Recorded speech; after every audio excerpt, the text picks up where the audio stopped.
Paz do Senhor, meus irmãos, seja bem-vindo ao meu canal.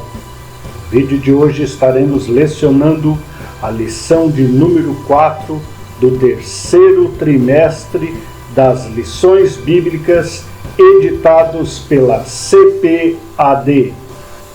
Então, irmãos, antes de começar esta lição, eu gostaria de pedir perdão para os irmãos, porque eu não consegui fazer a lição de número 3.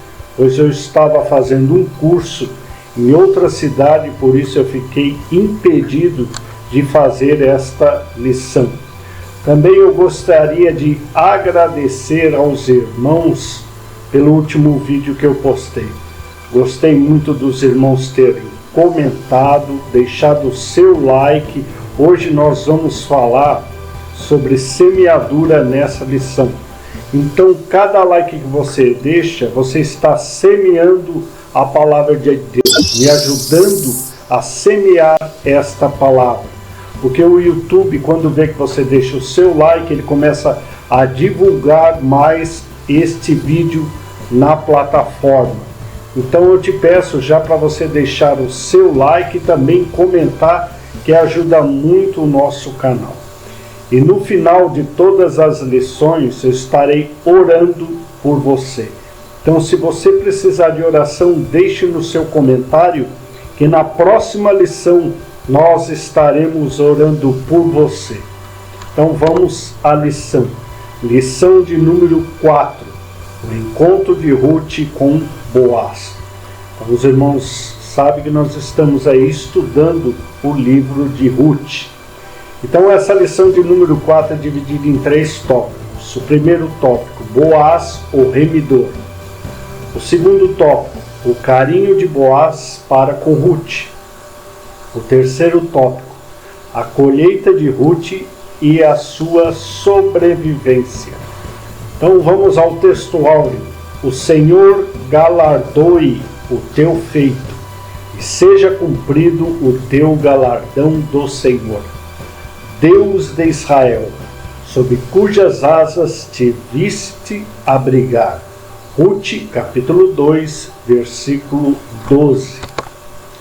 A verdade prática nos diz assim: o verdadeiro e puro modelo de bondade é servir uns aos outros de coração, confiando na fidelidade e justiça de Deus.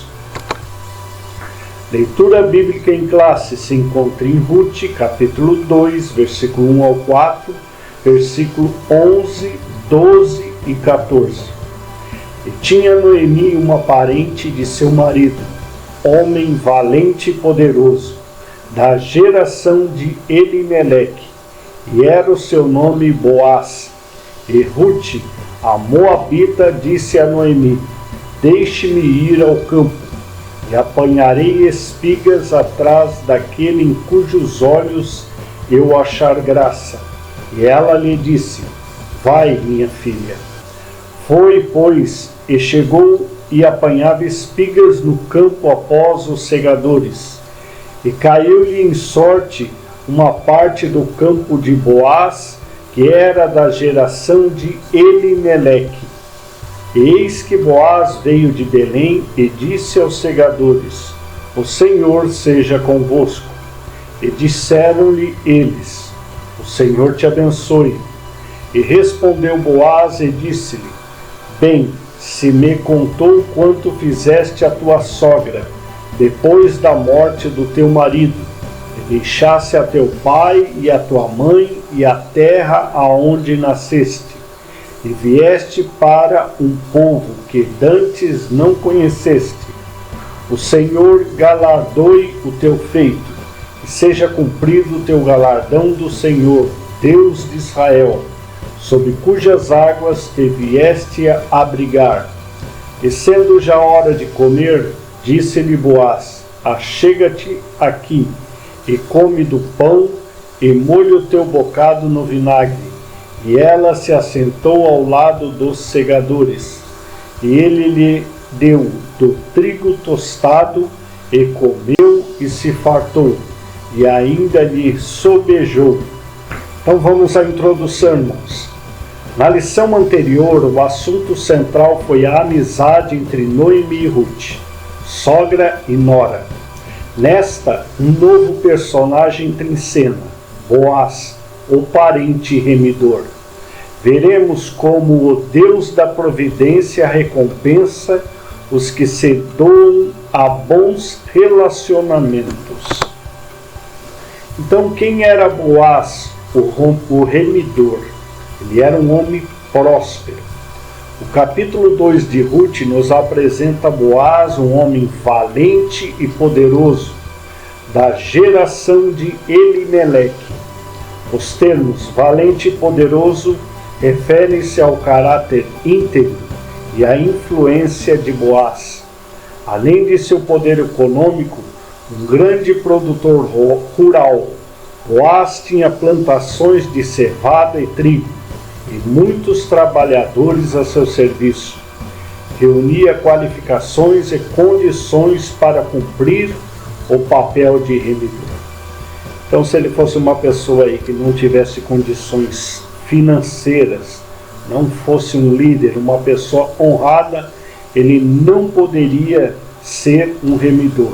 Então, por isso ele foi escolhido por Deus. Nós vemos aí que Deus já trabalha, porque através de Boaz, da genealogia de Boaz, nasceu o rei Davi e no futuro o Messias Jesus Cristo. O tópico 2 aí, Goel e Levi. A expressão da geração de Elimeleque não nos permite saber o grau de parentesco entre Boaz e o marido de Noemi. Então não fala no livro qual era o grau de parentesco dos dois. Segundo uma tradição rabínica, ele era sobrinho. É uma tradição, mas a Bíblia não fala nada sobre isso. Só fala que ele era um parente. Então, como parente próximo, poderia ser o Goel, ou seja, o resgatador da terra que o falecido havia vendido. Então, provavelmente, Elimeleque, quando deu aquela fome, vendeu as suas posses ali para conseguir viajar e tentar sustentar a sua família. Como também poderia cumprir o costume antigo do casamento. Então nós vemos lá em Gênesis 38, versículos 6 ao 11, se os irmãos quiserem depois darem uma conferida nesse costume antigo do casamento. Eram duas prescrições distintas contidas na lei de Moisés. A do resgatador previa que quando o israelita ficasse pobre e precisasse vender as suas terras, seu parente mais próximo tinha o dever de comprá-las de volta e restituir. E se o hebreu fosse comprado como escravo por um estrangeiro, um parente tinha o dever de resgatá-lo. Então Deus, através dessa lei, está preservando primeiro a terra prometida, aqueles a quem ele prometeu, as tribos de Israel. Isso é para que um estrangeiro não viesse, comprasse uma terra, comprasse outra, daqui a pouco ele era dono de tudo. E se o hebreu ficasse muito pobre e que ele se tornasse escravo, hoje aí as pessoas devem muito, vão para o SPC, para o Serasa, dão um calota, não acontece praticamente nada com uma pessoa dessa.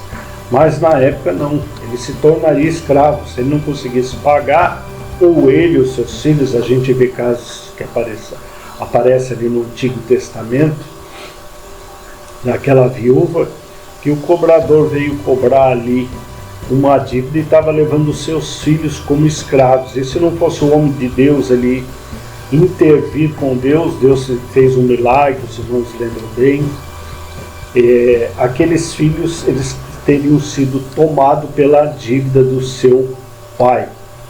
Então, para que uma pessoa não ficasse escravo, esse parente resgatador poderia ir ali e resgatar ele, comprar ele. Como eu disse, tinha que ser um parente com posses para resgatar essa pessoa. E se ele não fosse resgatado, o que ia acontecer? Ele só seria liberto lá no ano do jubileu. Aí ia tocar trombeta ali, no ano do jubileu, e ele poderia ser libertado e também voltar à sua terra. Então a terra sempre voltava para o proprietário.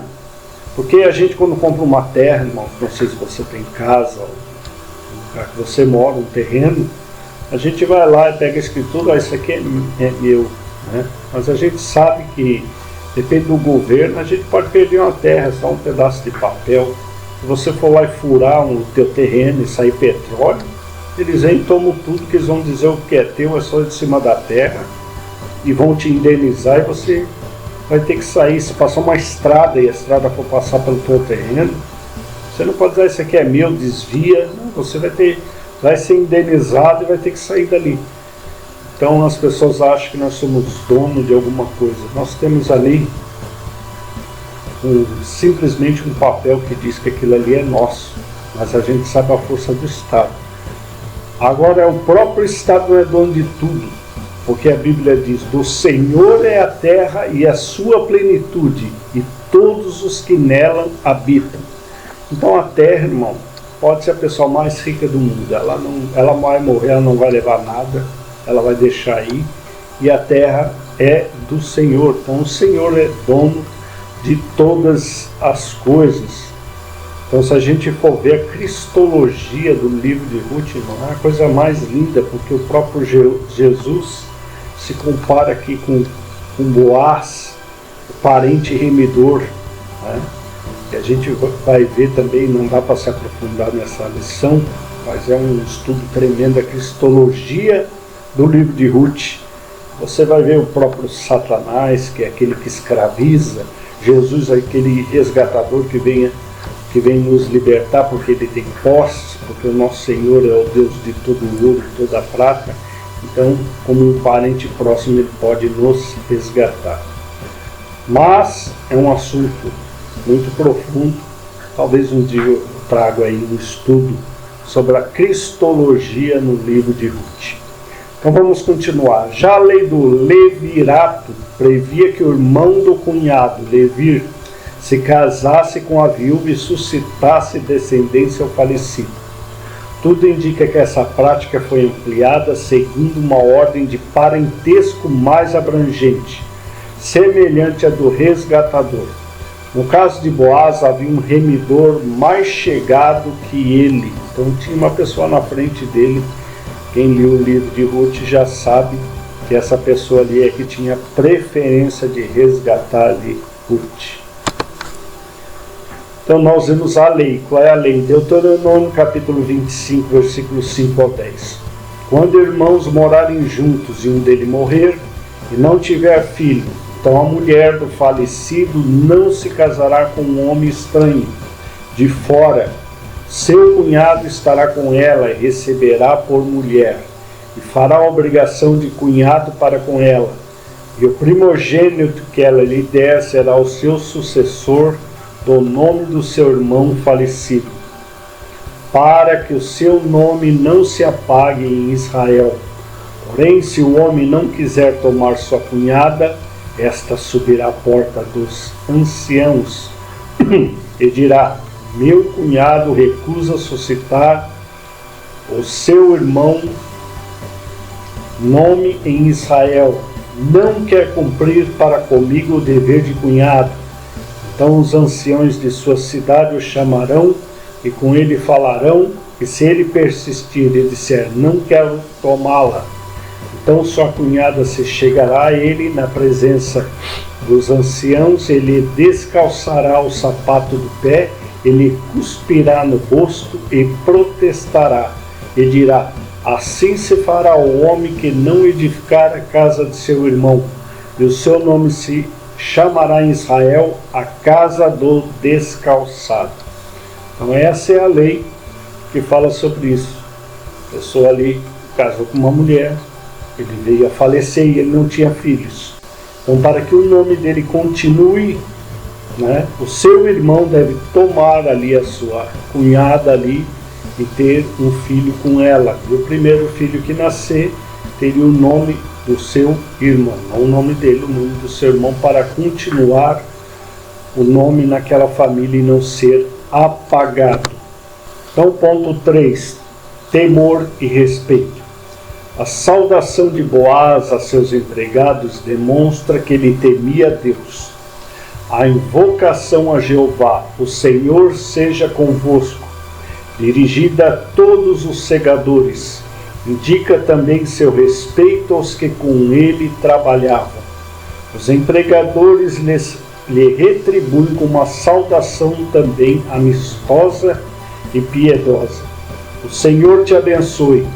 Patrões e empregados devem se tratar com muita consideração, reconhecendo a posição e o papel próprios de cada um na relação de trabalho. Então nós vemos hoje em dia a dificuldade que tem essa relação de trabalho entre patrões e empregados. Nós vemos aí que existe até uma justiça própria no Ministério do Trabalho, a justiça do Ministério do Trabalho, para julgar esses casos ali de atrito. Mas se todos, tanto o empregado como o empregador, obedecessem à lei de Deus, não precisava aí passar pela justiça do trabalho. Olha, Boaz não chegou cobrando, chegou saudando a todos, não só os encarregados. Então a gente vai ver aqui que Boaz era um patrão diferenciado. Ele chegou e o pessoal, vão trabalhar, seus vadios. Olha aí, ó, era já para ter colhido tudo, olha o horário, estou pagando vocês para fazer o quê?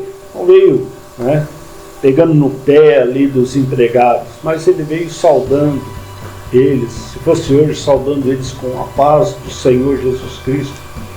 E eles respondiam abençoando o seu patrão. Quantos empregados amaldiçoam o seu patrão?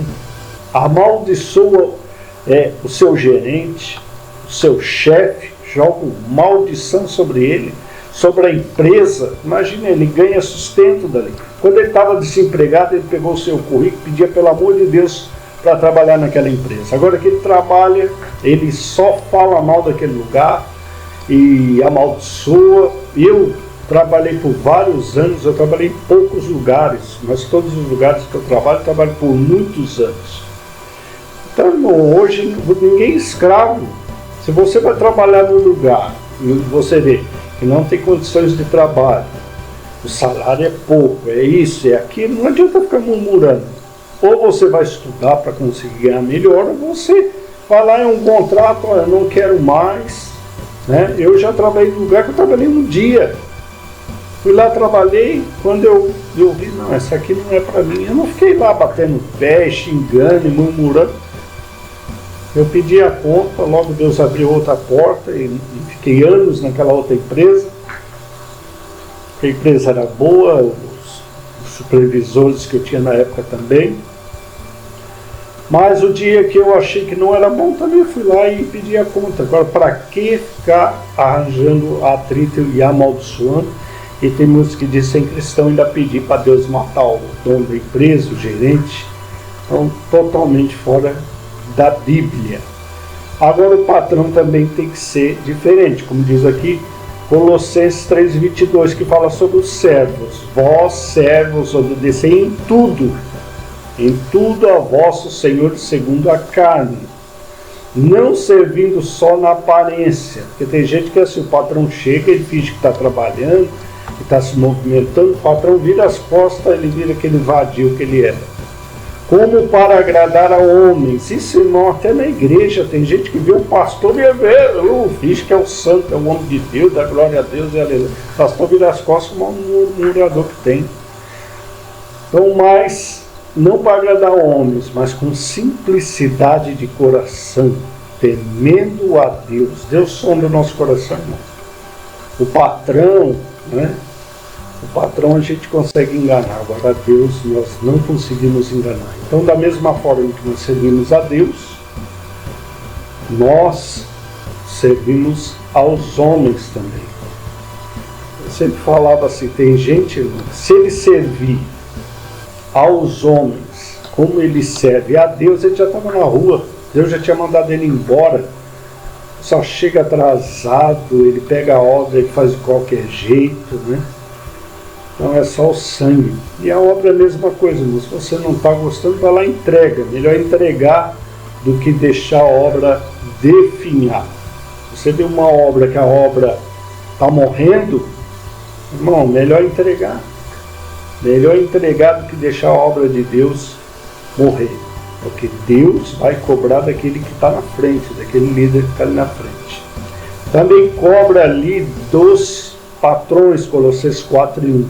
Vós, senhores, fazei o que for de justiça, ser justo, e equidade a vossos servos, sabendo também que tendes um Senhor no céu. Então ele tem que saber que acima da cabeça, eu sou o dono, eu sou o gerente, eu sou o bonzão. Não, acima de você tem Deus, e Deus está vendo tudo que você tem feito aos seus empregados. E você tem que ser com justiça. A gente vê muito chefe que gosta de puxar saco, daquele que entrega a todo mundo, ele quer saber, né? Ele quer botar alguém lá, mas aí ele sabe que aquela pessoa é ruim, sabe que aquela pessoa é um dedo duro, que ninguém gosta, mas eu vou botar esse de gente, ele vai contar tudo para mim. Não, você tem que ser uma pessoa justa, você tem que promover aquele que ajuda a empresa, daquele que é honesto, daquele que sempre fez de tudo pela empresa, que tem te honrado, não puxar saco e ficar entregando todo mundo. Então, se a gente obedecer, tanto como patrão, como empregado, irmão, tem tudo dá certo. Como eu disse aqui, não ia precisar nem de justiça do trabalho, né? Mas como eu disse, a pessoa que pede emprego é um vadio, é um malandro, é um murmurador, né? A empresa vai mal. E se o patrão é daqueles que gostam de ser um ditador, de botar ordem, não é igual Boaz, não cumprimenta ninguém, eu sou bonzão, só falo com a gerência, entra na empresa e sai, não cumprimenta ninguém, é um bobão, não quer ter amizade, conhecer a vida dos funcionários dele, paga mal. Eu trabalhei numa empresa, irmão, a empresa pagava bem, pagava hora extra, pagava banco de hora, dava vale isso, me dava na época uma moto com combustível, tudo. Eu passava na rua, as pessoas queriam entregar o currículo para mim, que eram doidas para trabalhar naquela empresa. Por quê?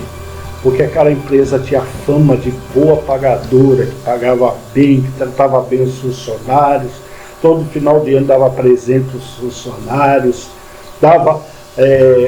repartia o lucro, né? Hoje tem muitas empresas que não querem saber de repartir o lucro, não, só é meu.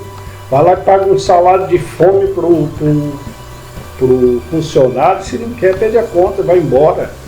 Essas empresas, o que acontece? Elas tendem a quebrar, né? Porque os empregados que vão estar ali, vai ficar ali por um tempo, porque precisam, às vezes, por causa de problemas ali financeiros, que tem em sua casa, estava desempregado, mas depois que acha uma coisa melhor, vai embora, e a pessoa perde lá funcionários bons, profissionais honrados, e só pega a tranqueira, vira uma empresa que é uma verdadeira curva de rio. Então, tópico 2, o carinho de Boaz para com Ruth. Ponto 1. A pureza não exclui a ternura. Logo que chegou ao campo, Boaz notou a presença de uma moça diferente entre os que respigavam. Respigavam o quê? O senhor ia lá e colhia e caía frutos ali da colheita, e a gente sabe que pela lei não podiam, de um patrão que cumpria a lei de Deus, ele não podia recolher aquilo. Aquilo era para quem? Para os pobres, para os órfãos, para as viúvas. Então ficava caído aqueles frutos ali, então os pobres poderiam ir ali e pegar. E o Boaz viu aquela moça, a presença daquela moça, uma moça diferente, a forma até dela trabalhar, né? E viu que ela era uma pessoa que chamava a atenção, tanto dele como ali dos empregados que trabalhavam ali. Informado de que era Ruth, dirigiu-se a ela de forma carinhosa. Por quê? Porque ela estava tratando bem a sua sogra, como nós já vimos nas outras lições, a Noemi. E a Noemi era parente de Boaz, então ele ouviu por ela. ela tem tratado bem, descobriu toda a história, tem tratado bem a minha parente, então ele chegou ali com carinho para ela. Imagine se as duas brigassem, Boaz nem ia olhar para a cara dela. E chegou chamando-a de filha, deu liberdade para continuar catando espigas em sua plantação. Então quando ele chama ela de filha, provavelmente ele era muito mais velho que ela, né? Então por isso ele teve a liberdade ali de chamar ela de filha. E deu liberdade, você pode pegar quanto você quiser. E assegurou de que seria tratado com o devido respeito. Ele diz para ela: não dei ordem aos moços que não te toque. Então não era para nenhum servo dele, empregado dele ficar mexendo. A gente vê muita empresa isso, muito assédio. E a gente vê aqui, ó, Boaz se preocupou com a segurança de Ruth. Assédio moral e sexual são atitudes pecaminosas e crime, perturbadoras no ambiente laboral em qualquer área da vida. A gente vê isso em quantas empresas, já vai uma moça ali, né, e fica os marmanjos ali cantando, o chefe querendo, né, pegar ela de qualquer jeito, mesmo ela sendo casada, tudo fica ali. Ó, se você fizer tal coisa comigo, eu te dou uma promoção, eu te dou uma ajuda na empresa, isso, né? Isso é assédio. Aí se a pessoa não consegue fazer isso, começa a fazer assédio moral, xingar aquela pessoa, rir daquela pessoa na frente de todo mundo, fazer deboche. E hoje existem muitas pessoas afastadas do trabalho por causa de depressão, por causa aí do assédio moral e às vezes sexual. E a mulher passa muito por isso. A gente já viu nessa época que o Boaz já teve essa preocupação como patrão que ninguém mexesse com essa moça. Boaz era um cavalheiro, muito educado com todos. A gente viu logo no começo aqui cumprimentando ali os empregados, desde, né, do capataz até o nível mais baixo ali que trabalhava para ele nas suas fazendas. Ele tratava todos com muita educação. Um viver santo não exige que sejamos rudes ou descorteses. Jesus, o mais puro dos homens, convivia com todos. Então, Jesus sempre tratava bem tanto uma pessoa que tinha dinheiro, a gente viu lá do jovem rico, que a palavra diz que ele amou ele, mas também ele amava a criança, o jovem, o adulto, o velho, o doente, ele amava a todos. Agora Boaz não é que nem muita gente, o cara fica rico, o cara fica bobo, não conversa mais com ninguém, se acha o tal, né? Ele era uma pessoa humilde, nunca tratava as pessoas com falta de educação. Uma coisa para mim terrível se chama falta de educação. Hoje as pessoas tudo quer brigar, né? Até na igreja, eu puxo o facão, eu dou tiro, para com isso, não tem nada a ver com cristão, seja educado. Se a pessoa tivesse educação, a gente não tinha tanto problema, tanta morte, né, como a gente vê, que as pessoas tudo quer resolver no braço, é no grito, né? E a gente vê pessoas aí que se acham que são os reis, né? Ele quer bater boca, xingar um atendente, xingar uma pessoa que está ali trabalhando, né? Porque ele acha que tem dinheiro e ele pode humilhar as pessoas. Mas a gente tem que aprender aqui com o Boaz que não é assim. Vamos ao tópico ponto 2. Deus estava agindo. A atitude de Boaz surpreendeu Ruth. Como estrangeira e pobre, certamente ela tinha de receio de como ela seria tratada. A gente vê a miséria. Ele vendeu o sogro dela, vendeu tudo e foi para outra terra. Perdeu tudo lá, perdeu seus filhos, perdeu sua própria vida. E quando Noemi e Ruth voltaram, eram duas viúvas pobres, como eu já disse na outra aula, não tinha dinheiro para nada, nada. Ainda bem que Deus ainda colocou uma lei dessa, que na época não tinha INSS, não tinha aposentadoria, não tinha nada. Então, através desses fazendeiros que honravam a palavra de Deus, essas pessoas não passavam fome, conseguiam ali um pouco de alimento para se sustentar. Então ela achava, pô, um homem desse, um rico desse, um dono de tanta terra, patrão de tanta gente, esse homem nem vai olhar para minha cara, deve ser um bobo. Mas não. Ele viu que ele agia com educação e com muita descrição. Impressionada com o gesto de Boaz, inclinou-se ao chão de forma humilde e reconheceu ser indigna do tratamento que recebeu. Havia uma motivação especial na conduta de Boaz. Ele já conhecia a bela história de Ruth. Um bom testemunho nos abre muitas portas. Então, primeiro ele observou ela, o testemunho dela. Hoje, por que a igreja sofre?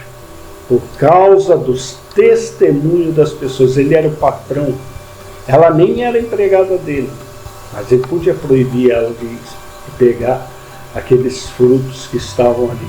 Mas ele observava ela como o teu patrão te observa. As pessoas observam o teu testemunho para ver se você é um crente verdadeiro, se você não faz coisas erradas, né? Quão feio. Uma vez eu conheci um exemplo de um irmão que se dizia crente, que quando ele estava com preguiça de trabalhar, ele jogava pedra no maquinário, aí pegava nas engrenagens, aí a máquina quebrava, aí todos os funcionários da empresa eram dispensados até que viesse um técnico arrumar. Até um dia que botaram uma câmera em cima da máquina e filmaram ele jogando ali pedra dentro da máquina. Ele foi mandado por justa causa. Agora os irmãos imaginam uma pessoa que se diz crente ser mandado embora por justa causa, quando sair por roubo, por furto, né? Tem sido mandado embora por assédio, tantas outras coisas. Agora o nosso testemunho é que conta, irmão. Eu digo, irmão, se você está desgostoso, peça para Deus abrir outra porta, vai estudar, vai fazer outros cursos, troca de profissão, se você não gosta do que você está fazendo, né? Mas não dê mau testemunho. A pessoa, quando alguém for fazer uma entrevista e você falar, eu sou crente, trabalhou um crente aqui, mas pelo amor de Deus, cara, só deu prejuízo. Era o mais fofoqueiro, o mais murmurador, só arranjou luta aquele homem. Então, irmãos, a gente tem que ver que como Boaz observava Ruth, sempre tem uma pessoa olhando para nós. Tem gente que gosta muito de pregar no púlpito, cantar no púlpito, dizer que é cristão. Mas o seu testemunho é terrível. E Deus vai cobrar dessas pessoas que não dão testemunho. Ponto 3. Sensível e espiritual. Boaz conciliava firmeza moral. Não tinha nenhum dedo para acusar dele, era um homem íntegro, tinha uma integridade, não tinha uma mancha no seu testemunho. Ele era um homem, era falho, mas como um homem, ele era um homem ali de uma firmeza moral, mas também era sensível. Tinha ternura e espiritualidade. Que bênção. Por isso que Deus escolheu esse homem para que continuasse a genealogia do Messias. O versículo-chave do livro é uma declaração feita por ele a Ruth. Boaz tinha uma profunda compreensão espiritual. Então, mesmo ele sendo rico, tendo várias posses, ele não era ali totalmente materialista, mas ele tinha ali uma visão espiritual. Ele reconhecia que o Deus dos hebreus não estava limitado a fronteiras territoriais ou barreiras étnicas. Essa mulher é uma moabita, e nem muitos judeus, eu sou eleito, né? Eles se achavam os melhores, porque Deus tinha escolhido eles, mas Deus escolheu isso para ser, como eu disse aqui, para dar testemunho, para as pessoas quererem servir o Deus de Israel. Mas se eles achavam, eu sou o eleito, tem muitos na igreja evangélica aí se acham, nós somos os eleitos, os escolhidos, e não querem mais saber dos ímpios, das pessoas drogadas, as prostitutas, os bêbados, né? Não querem mais evangelizar, porque não precisa, quem é eleito, os cheirosos. Deus escolheu os cheirosos, os ricos, mas ele não sabia que Deus reconhecia pessoas de outras fronteiras territoriais ou barreiras étnicas. Você vê os moabitas, que eram o inimigo do povo de Israel, mas mesmo assim ele sabia que Ruth era uma pessoa boa, e tinha se convertido ao Deus de Israel. E como servo de Yahvé, estava sendo usado para abençoar uma piedosa moabita.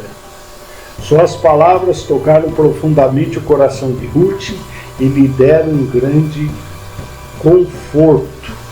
Então, vê que homem sensível e espiritual era Boaz. Jesus também, irmão, quebrou muitas barreiras. Veio, olha, João 4, versículos 7 ao 9. Veio uma mulher de Samaria tirar água. Disse-lhe Jesus: dai-me de beber. Porque os seus discípulos tinham ido à cidade comprar comida. Disse-lhe, pois, a mulher samaritana, olha o que a mulher samaritana falou: como sendo tu judeu, me pedes de beber a mim, que sou mulher samaritana? Porque os judeus não se comunicam com os samaritanos. Não, naquela época, um rabino, que nem Jesus, não poderia conversar com uma mulher, e ainda mais uma mulher samaritana, e os dois estando sozinhos.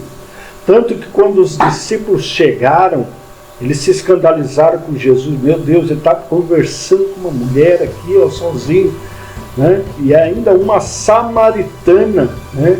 A gente viu aqui que a própria palavra diz: os judeus não se comunicavam com samaritano. Como Boaz ali, não era para ele conversar com uma moabita, ajudar uma moabita, mas ele quebrou a barreira, né? E através dessa moabita nasceu o rei Davi, e dele veio Jesus Cristo, que também quebrou a barreira ali com a samaritana, e a samaritana veio a se transformar numa grande evangelista. O tópico 3, a colheita de Ruth e a sua sobrevivência. O ponto 1, a lei da semeadura. Uma cosmovisão secular produz a ilusão de que vivemos em um mundo dos homens, apartados de Deus e não afetados por Ele. Isso é fruto da incredulidade crescente. Então, eu mesmo, antes de me converter, eu achava que Deus, eu acreditava em Deus, mas que Deus estava tão distante que Ele não dava bola para a humanidade. Ele criou, e vocês aí que se virem, como alguns pensam até o dia de hoje. Essa visão dualista em nada condiz com as Escrituras e com a realidade dos que confiam no Senhor da providência. Ruth decidiu servir ao Deus de Israel em vez de Quemós, o Deus dos Moabitas, cuja adoração incluía o sacrifício de crianças. Agora ela começava a experimentar a mão invisível de Jeová Jireh, agindo graciosamente em seu favor. A lei da semeadura funciona integralmente. Então Deus ali, claro, com o livre-arbítrio do ser humano, que ela começou a fazer escolhas na sua vida, a primeira escolha foi a servir ao Deus de Israel. E quando ela teve essa escolha, Deus começou a abençoar ela, começou a dirigir os seus passos, orientando ela, até que ela foi tremendamente abençoada. Pensa, de uma mulher, uma viúva pobre, agora ia se casar com um rico fazendeiro, e através dela, né, iria nascer o Messias. Então, irmãos, a gente não consegue ver o que Deus está preparando para mim e para a sua vida. Por isso que nós temos que confiar, não importa o momento que nós estamos passando, mas na providência divina. Vou contar aqui um breve testemunho. Eu estava numa empresa, estava muito bem naquela empresa, e eu comecei a sentir angústia porque me mudaram de ocupação e eu não estava me encaixando bem, eu não estava gostando daquilo, e eu pedi para Deus abrir outra porta. Eu abri um jornal e estava escrito que tinha um concurso público ali sendo aberto. Eu fui lá e me inscrevi nesse concurso. E pela graça e pela misericórdia de Deus, eu passei nesse concurso, fiquei em terceiro lugar e fui chamado. Só que o começo do servidor público é muito ruim. Eu ganhava 3 vezes menos do que eu ganhava nessa empresa. E perdi. Aqui não pagava hora extra, não pagava nada, perdi tudo aqui de vale gás, veículo com gasolina. Para trabalhar, eu tinha que ir para outra cidade, gastar dinheiro com combustível, agora ganhava 3 vezes menos, mas eu sabia que queimava no meu coração que era uma porta que Deus estava me abrindo. Minha família falou: você é louco, ir para um lugar desse para ganhar menos, vai ter mais gasto, outra cidade, né? Mas eu confiava em Deus. E passou os anos, Deus foi abençoando, abrindo portas, me prosperando, e eu estou até hoje nesse lugar. Trabalho há mais de 15 anos nesse serviço. E a empresa que eu trabalhava, praticamente 2 anos depois, ela faliu. E eu penso, se não fosse a providência de Deus, de ter me tirado de lá e botado em outro lugar, aonde eu estaria hoje?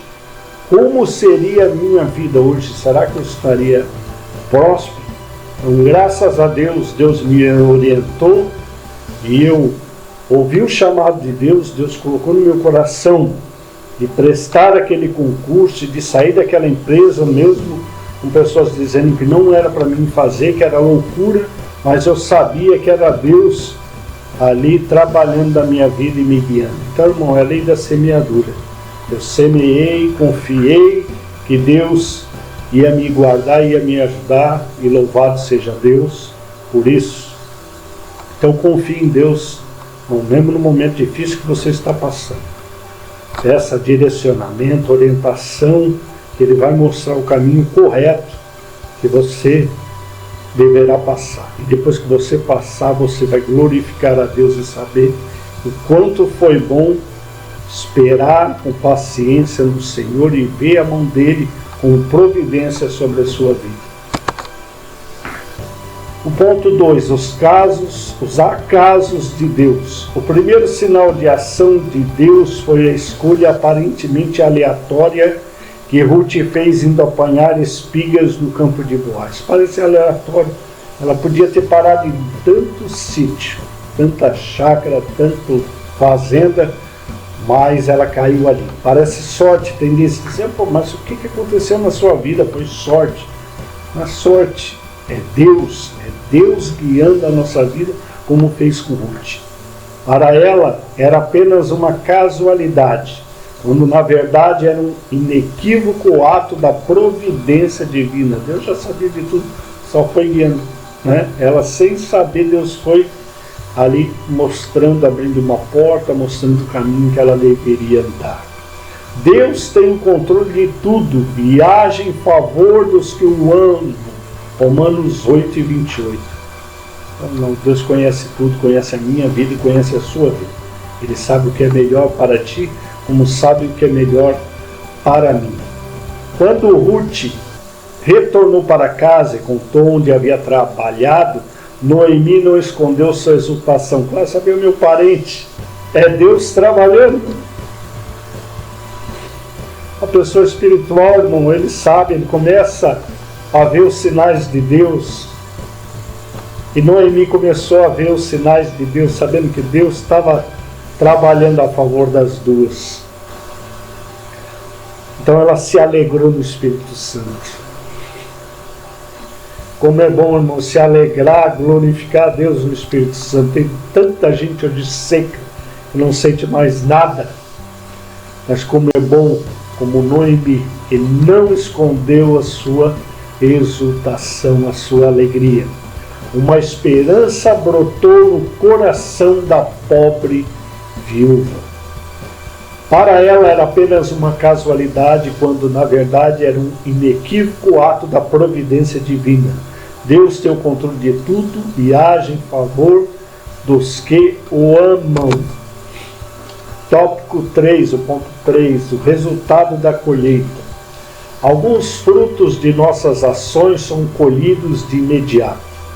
A gente faz, o negócio já acontece. Outras coisas demoram, por isso que o crente tem que ter paciência.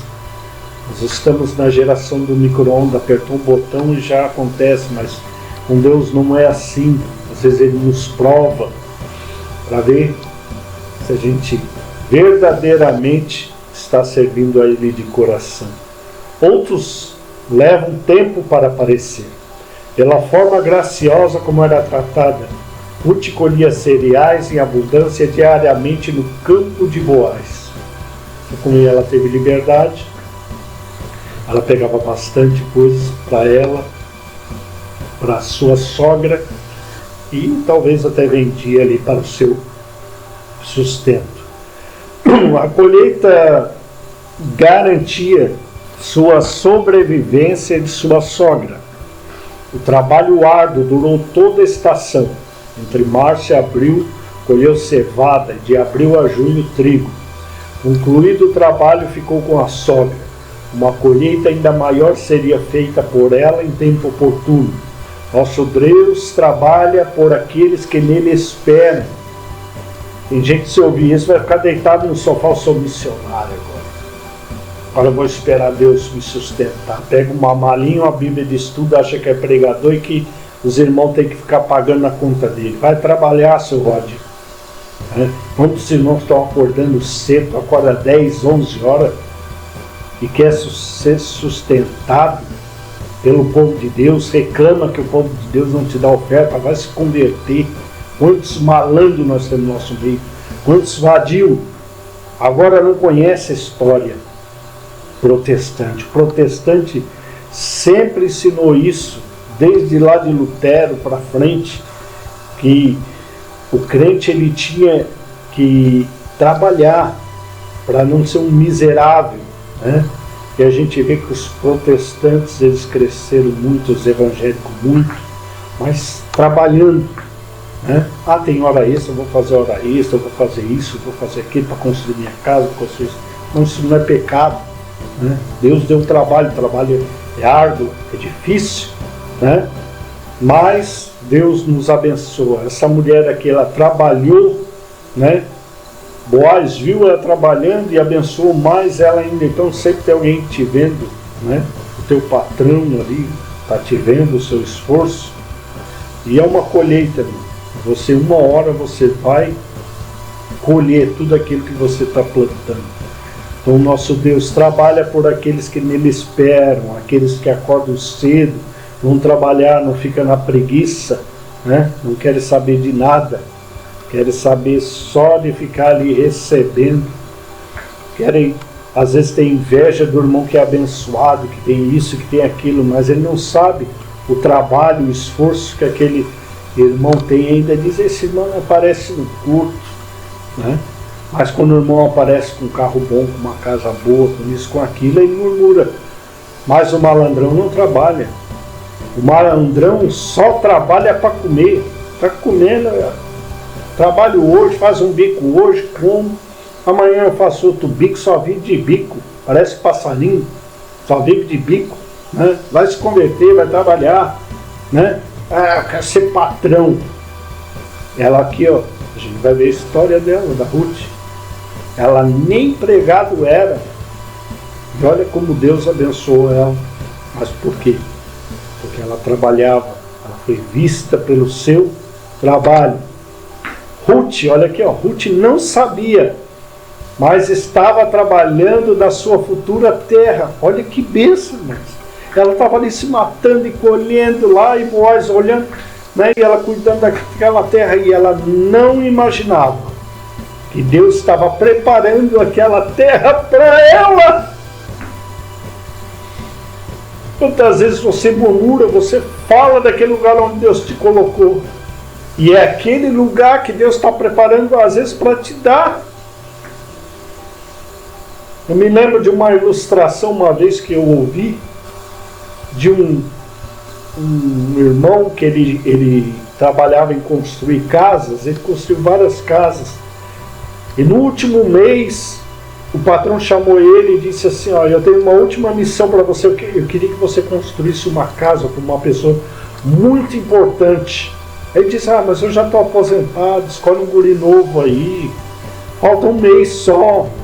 Ele diz, não, mas eu sei que você é de confiança, então eu quero que você construa essa casa. Essa casa você pode gastar o que for, bota tudo do bom e do melhor.